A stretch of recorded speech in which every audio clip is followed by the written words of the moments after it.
Güneşli bir Danimarka gününde karşınızdayız. Sen kimsin? Ne yaparsın? Niye Danimarka'dasın? Olanakları takip ediyorsun ama onlar seni takip etmiyor diye düşünüyorum. Danimarka'da nasıl hayatta kalınır? Asıl soru bence şu. Danimarka'da nasıl yaşanılırmış? Nasıl öğrendin? Kabul etmiyorum yani doğru olduğunu. O savunmaları hani biz aslında soğuk değiliz. Kendini buraya ait hissediyor musun? Kritik cevaplar bunlar. Kaçamak bir cevap değil. Şeyler vardır. Daha bir isabetli bir soru oldu. Çok çatlak olabiliyor. Hala bakıyor bu arada. Çişim geldi. Huzur. Tabii bu bir kısmı paradan geliyor. Kültür şokundan bahsediyorduk. Neden buradasın? Niye buraya geldin ki? Niye gelir ki insan? Tutturuyorlar günü gününe. Bursa'ya çıkabilir miyim? Düşme. Tutacağım düşersen arkandan. Hiç rahat değil. Herkese merhaba. Güneşli bir Danimarka gününde karşınızdayız ve bir misafirim var. Köyümü ziyarete geldi. Sen kimsin? Ne yaparsın? Niye Danimarka'dasın? Benim adım Taylan. Ben kısa bir süre öncesine kadar öğrenciydim. Burada okuyordum. Master'ımı burada bitirdim. İşte yeni olanakları takip ediyorum. Öyle. Olanakları takip ediyorsun ama onlar seni takip etmiyor diye düşünüyorum. Çünkü böyle, evet, o kadar da kolay değil. Evet, kimse gelip de sana bizde böyle bir şey var. Ne dersin demiyor. Üstüne düşmek lazım. İşte insanlarla konuşmak lazım. Network'ünü genişletmek lazım falan filan. Kaç yıldır buradasın? 2,5 yıldır buradayım. Bayağı sevdim, o yüzden hala buradayım. Bitirdiğim halde kalmaya devam ediyorum. Burs'a gelmiştin değil mi? Öyle hatırlıyorum. Burs'ta geldim. Ama şu an yok tabii. Şu an kendi başımayım. Ama bu 2,5 yıl içerisinde Danimarka'da nasıl hayatta kalınır bunları öğrendiğim için kendime yetebiliyorum şu an. Asıl soru bence şu. Danimarka'da nasıl yaşanılırmış? Nasıl öğrendin? Ya biraz girişken olman lazım sanırım. Sosyal olman lazım. Bir network önemli Danimarka'da. Özellikle Danca bilmiyorsan network'ün bir ekstra önemi var. Ki ben bilmiyorum Danca. Yani yeterli seviyede bilmiyorum. Ama network için de şey yok yani bence. Türkiye şartlarında düşünüyorum. Mahalledeki Ahmet amca seni görse gel oğlum sana iş buluruz. Amca oğlunu arayayım işte seninle bir konuşsun falan diye böyle bir network anlayışı değil de daha çok daha profesyonel, evet, daha profesyonel bir network var. Ama Türk tanıdığım insanlar da var. Onlar bir nevi o kıvama yakın. Evet. Yani. Çok o şekilde değil ama ona yakın. Danlılar için konuşursam onlar daha profesyonel ve daha böyle kanlarına girmeniz gerekebiliyor. Daha böyle efor sarf etmeniz gerekiyor. Ama ondan sonra hani eğer bir arkadaşlık ya da bir tanıdıklık oturtabilirseniz o artık hani kalıcı olmuş oluyor bir süre. Ya bu tür şeyleri çok duyarsınız böyle Danimarka'ya gelmek için araştırma yapan bazı insanlar oluyor. Böyle ilk söyledikleri şeyler bu da böyle mi gerçekten? Biz böyle duymuştuk, böyle okumuştuk diyorlar. Ben de hemen hemen öyle diyorum. Ama inanmadığım tek bir şey var. Danların soğuk olmadığı yönünde söylentiler var internette. Hiç duymadım ben onları ama. Sen duymadın mı? Ya Danların en azından savunması o şekilde. Anladım. Sadece böyle sizi biraz daha tanıdıktan sonra açılıyoruz gibi şeyler söylüyorlar. Yani içince açılmakla gibi mi? Evet, içince öyle. açıldıkları. Hemen hemen. Ama ben buna inanmıyorum. Bu savunmalarını kabul etmiyorum yani doğru olduğunu. Çünkü gerçekten fazla çaba sarf etmeniz gerekiyor onlarla arkadaş olabilmek için. Mesela benim uluslararası arkadaşlarım var birçok. Hatta Danlardan daha fazla. Çünkü onlarla arkadaşlık kurabilmek benim için daha kolaydı. Yani her milletten insan tanıyorum. Danların daha fazla hani daha zor olduğunu eminim. Yani bunu bizzat kendim deneyimledim. O yüzden o savunmaları hani biz aslında soğuk değiliz. Bizim biraz daha kanımıza girmeniz gerekiyor. Ondan sonra çok açılıyoruz. Lafları bana çok inandırıcı gelmiyor. Anladım. Ya aslında benim gördüğüm çocukluk arkadaşlarına, ailelerine oldukça bağlılar. O belki o circle'da, o çemberde gayet sevecenler, yakınlar aslında. Evet. Ama onun dışında dışarıdan insanlara, kendi kültüründen olmayanlara o kadar da böyle kucak açan bir yanları yok. Belki bence biz kendi kültürümüzle karşılaştırdığımız için. Yani biz fazla açığız, biz fazla misafirperveriz. Karşılaştırınca pek mantıklı gelmiyor onların dedikleri. Kesinlikle öyle. Ama hani bize yakın kültürler de var. Ben sadece bizim kültürümüzle kıyaslamıyorum. Mesela İspanyol arkadaşlarım var, Romanyalı arkadaşlarım var. Hatta Alman arkadaşlarım da var. Normalde Alman kültürü de biraz soğuktur. Evet, soğuktur. Bana hiç öyle gelmedi burada. Evet. Çok daha yakın hissediyorum ben. Hani Danlardansa. Hepsi öyle değil. Yani biz genelliyoruz şu anda ama hani baktığında onlar çok daha yakın geliyor Danlara göre. Senden bahsedelim bence biraz daha. Okumak için geldim dedin. Burs aldım dedin. Network gerekiyor dedin iş bulabilmek için. Burada hayatta kalabilmek için. Kendini buraya ait hissediyor musun? Ben kendimi hiçbir yere ait hissetmiyorum. Politik cevaplar bunlar. Kaçamak bir cevap değil. Kendimi gerçekten hiçbir yere ait hissetmiyorum. Ben kendimi hep böyle göçmen, hep öyle gördüm. Hiçbir yere böyle tam olarak sabit ait hissetmedim. Anladım. Peki Danimarka kültüründe kendini özdeştirdiğin şeyler neler? Vardır elbet. Var, yani evet. burayı ev yapan bazı şeyler vardır. Daha bir isabetli bir soru oldu diyebilirim. Mesela ilk olarak aklıma gelen özgürlük konusu oldu. Ve huzur. Danimarkalılar bu ikisini çok iyi biliyorlar ve uyguluyorlar kültürlerinde. Ben bunları direkt kendimle özdeşleştirdim. Onun dışında saygı var. Yani herkesin birbirine saygısı var. Mesela birçok farklı karakterden insanlar var. Ve Danimarkalılar o kişileri o şekilde kabul ediyorlar. Hani çok çatlak olabiliyor. İşte çok böyle nasıl desem hippie yaşayan insanlar olabiliyor. Ve hepsini kucaklıyorlar. O benim çok hoşuma gidiyor. Farklılıklara saygılı olmaları. Yani bunlardan bahsedebilirim. Peki yemeğinden ne bileyim şarkılarına, geleneklerine, Christmas kutlamalarına bu tarz böyle onların Pardon. Şu an rastgele bisiklete giden birine el salladın değil mi? O da bana selam verdi. Aynen o sana da el salladığı için. Sorum neydi? Hala bakıyor bu arada. Belki ünlü biri olduğunu düşünüyordur. O yüzden el sallamıştır. Sanmıyorum ama.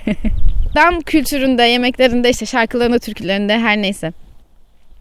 Kendine yakın hissettiğin böyle spesifik örnekler var mı? Yani yemekler konusunda çok böyle özdeşleştirdiğim, kendimi yakın hissettiğim bir şey yok maalesef. Ama mesela böyle somut bir mutfak kültürünü yok, göremiyorsun. evet. Her yerden bir şeyler almışlar. Yani açık sandviç falan var vesaire. Özellikle balıklı olanları güzel oluyor. Somon balığı falan koyuyorlar. O fena değil. Ben balık yemeyi sevdiğim için. Ama böyle hani spesifik bir şey söyleyemem yemek konusunda. Müzik konusunda da daha çok böyle rap kültürü var Danimarka'da. Dan rap. Ama hani ben ona pek yakın hissetmiyorum. Bir de şey böyle klip müzikleri vesaire onlar var. Bazıları güzel. Çişim geldi. Üşümeyeceksin mi öyle? İyiyim. Bence değil. Türkiye'deki network anlayışıyla Danimarka'daki network anlayışının çok böyle dağlar kadar fark olduğunu düşünüyorum. Çünkü insanlar o kadar da yardımsever değillermiş gibi. Yani ben buraya geldiğimde kapı kapı işte dövmeci arıyordum yanına gidip çalışabilmek için. İnsanlara soruyorum falan ama böyle 3-4 ayım geçti bununla ve kimse de şey demedi. Bir bak işte bir dövmeci arkadaşım var gel seni tanıştırayım işte yanına çırak olarak gir diye böyle hani aktif bir şekilde bana yardımcı olan kimse olmadı. Senin için de aynı şeyler olduğunu düşünüyorum. Ya evet hemen hemen öyleydi ama bu işte 2,5 yıl içerisinde burada kaldım 2,5 yıl içerisinde birkaç şeyler öğrendim. Mesela Danimarkalılar senin yardıma ihtiyacı olduğunu bilse bile sana yardım sunmaz, senin sorman gerekiyor.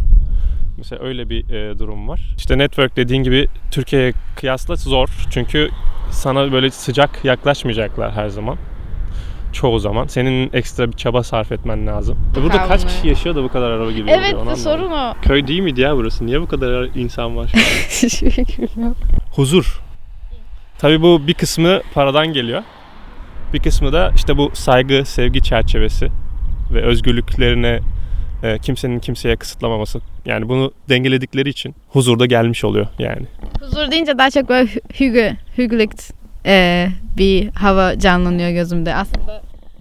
Ben sadece ondan bahsetmedim. Genel olarak hani böyle kafadaki huzur. Anladım. Artık böyle hani ne bileyim. Derdi tasası yok. Evet, dert tasa yok. Gelecek kaygısı yarın yok.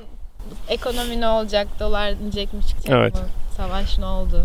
Bizim yaşadığımız zorluklar yani ülkemizde bizim işte geçtiğimiz sıkıntılar burada yok. Aynen. Bunların mesela seçimlerde konuştukları sıkıntılar genelde işte hangi arabaları kullanırsak daha az emisyon sağlarız gibi şeyler. Hani elektrikli araba kullanmalı mıyız yoksa kullanmamalı mıyız?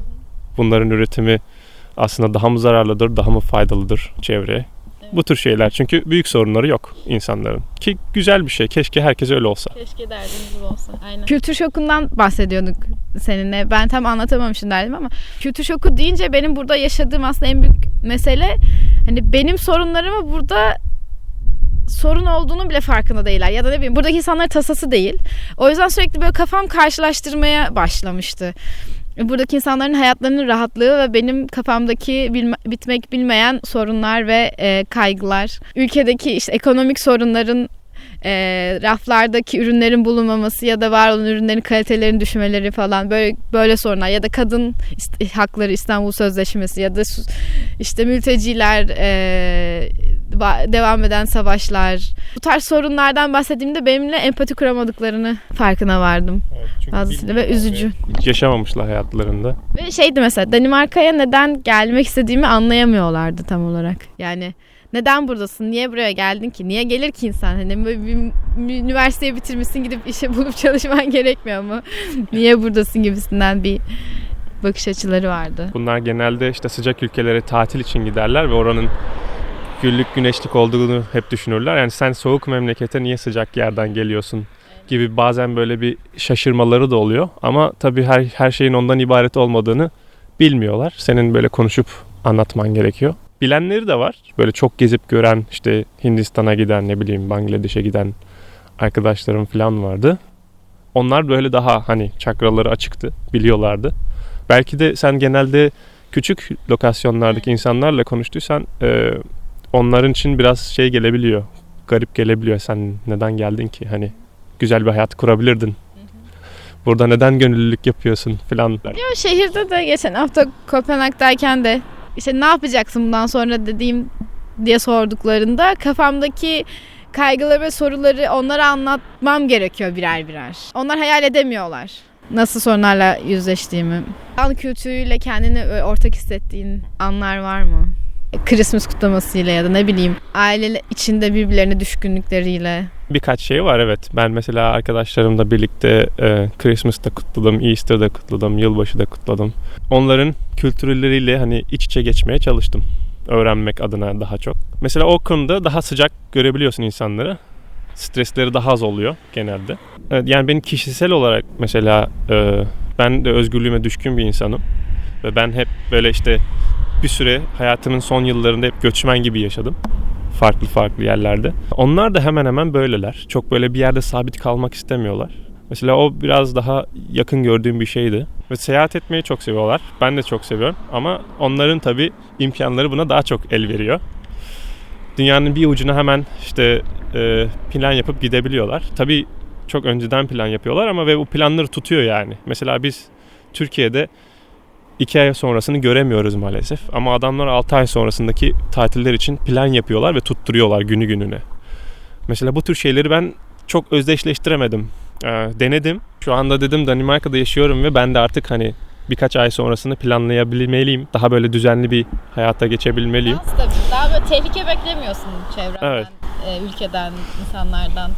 Bir şeyler daha öngörülebilir ilerliyor. Evet, kesinlikle. Yapabiliyorsun ama hani bir yandan da hani Türkiye'de pek böyle bir sistem oturmadığı için zorluk da çekebiliyorsun. Ben böyle bir şey planlamıştım diyorsun, takvimde görüyorsun. Sonra işte tekrar bir planlama gerekebiliyor. Ama oluyor bir süre sonra. Çünkü Türkiye'deki gibi böyle hani 2 ay sonrası ne olacak şeyi en azından burada yok. Şu anda bana çok fazla geliyor. Duyu geliyor. Hani oradan araba geçiyor, insan geçiyor, köpek geçiyor